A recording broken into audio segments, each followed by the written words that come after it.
and welcome back to Get Fit for a Purpose. Today, I want to talk about feeling overwhelmed by the process of losing weight and keeping fit, and how you absolutely can build healthy habits without feeling totally overwhelmed. So we all know that starting a new fitness routine or trying to eat healthier can feel like a massive uphill battle. There can be a lot of pressure to change everything overnight to start seeing those results. And if you're like most of us, it can actually lead to you feeling overwhelmed, maybe feeling beaten before you've even taken the first step. So today, I want to help you break down that overwhelm and give you a new way to approach building those healthy habits. So by the end of this episode, you'll see that building those habits does not have to be hard. It's not easy, but you don't have to make it really hard for yourself. And it certainly doesn't have to be stressful. Because I want to talk about how those small sustainable changes are actually what you really need to focus on for long-term success. So I'm going to start by asking you a question.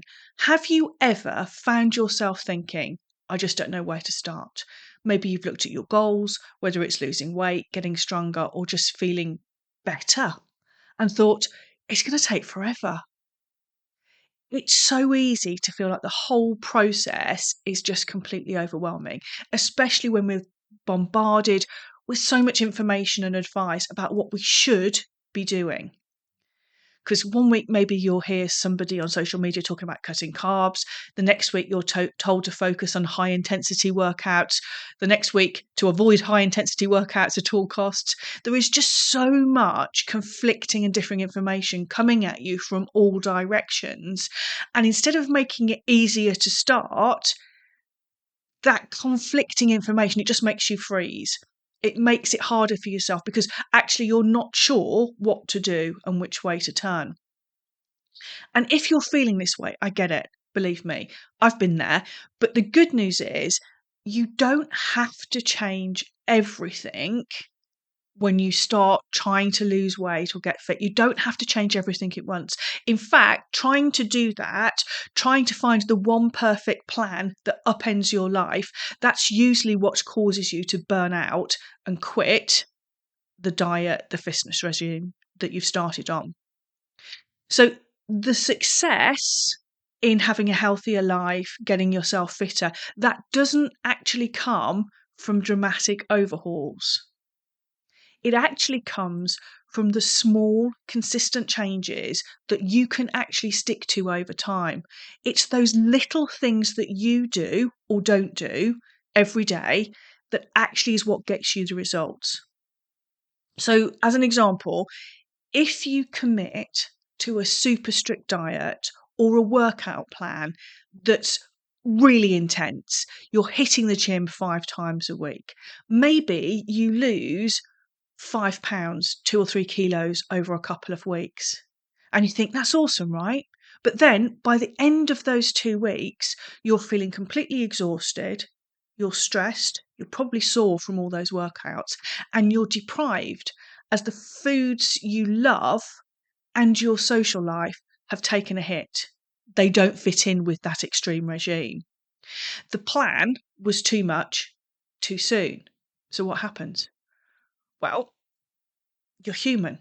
So you're going to start slipping back into those old habits, the comfort zone. And before you know it, those £5, £6, 2, 3 kilos that came off, they've come right back, maybe even with a little extra. But what if instead of going all in with a strict plan, you instead focused on making 1 or 2 small changes that were actually sustainable? Maybe it's something simple like you just add more veggies into your meal, so aim for your 5 a day, or you just commit to take a 10-15 minute walk every day.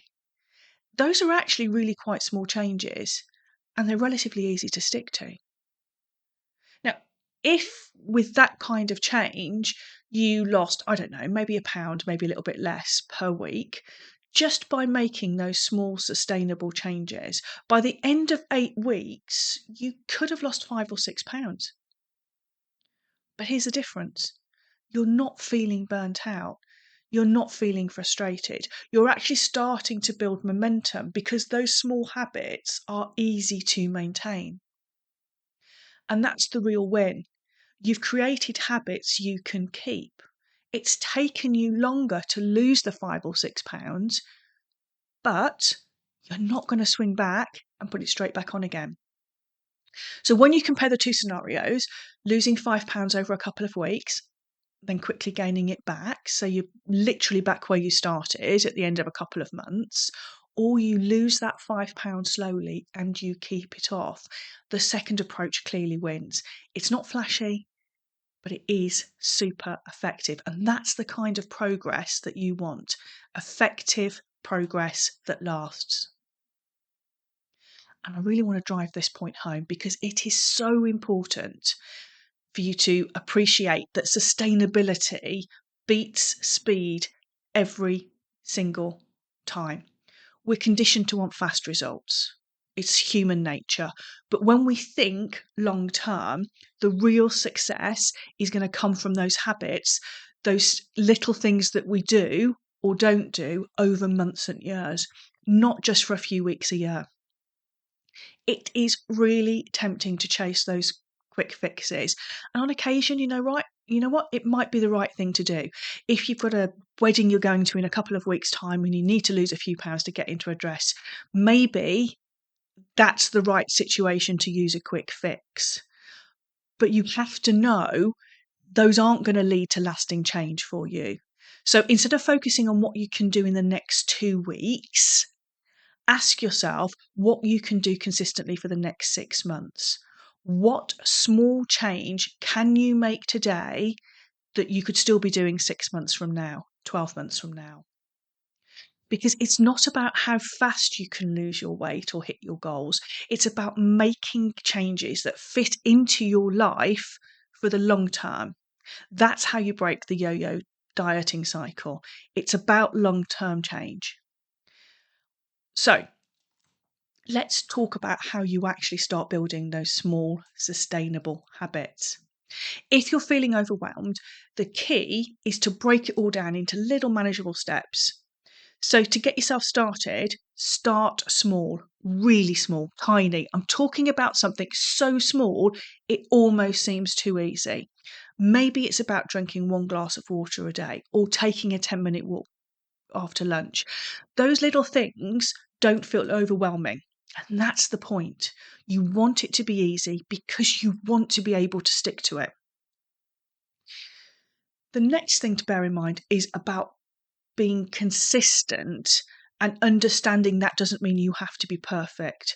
And it's a big one because it's not about doing everything perfectly every day. If you miss a day or have a slip up, don't sweat it.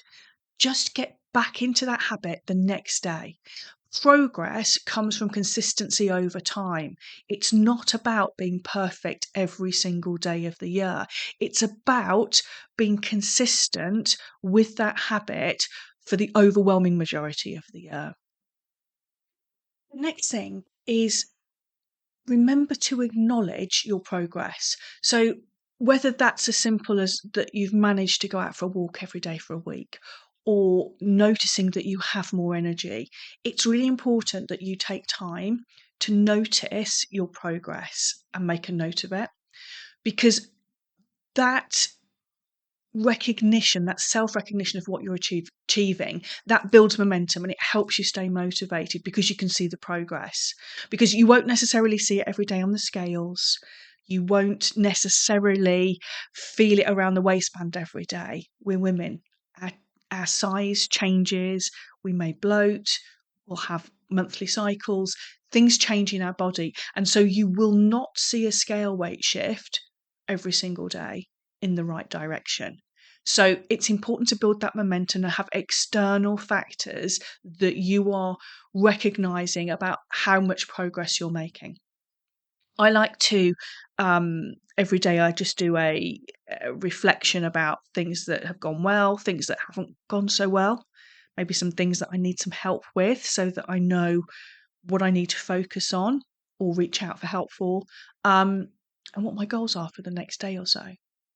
So just take a few minutes. This does not have to be War and Peace. Just a few minutes, just a few notes to make a note of what you have ticked off that day and what you might need to double down on.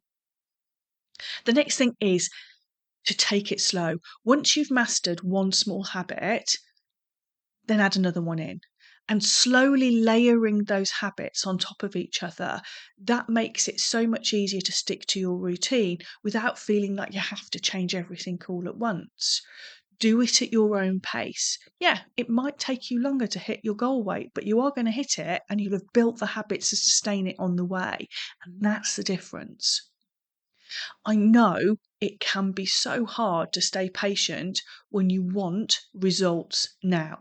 But trust me, when you focus on the small, the sustainable changes, you'll be amazed at what you can achieve over time. Let's go back to that example of losing weight. Would you rather lose £5 quickly and then gain it back, or lose it slowly and keep it off for good? It's not a race. It's about creating a lifestyle that you can maintain for the long term. That's where your success comes from, building those habits that last. So, as you think about your own health and fitness goals for the next few months, remember this: you don't need to do it all at once. Start small, be consistent, focus on those habits so you can stick with long term. And it's those little steps that will get you where you want to be. If today's episode resonated with you, I'd love to hear from you. Why not share the episode with someone that you think might enjoy it too? Till next time, take care. Bye.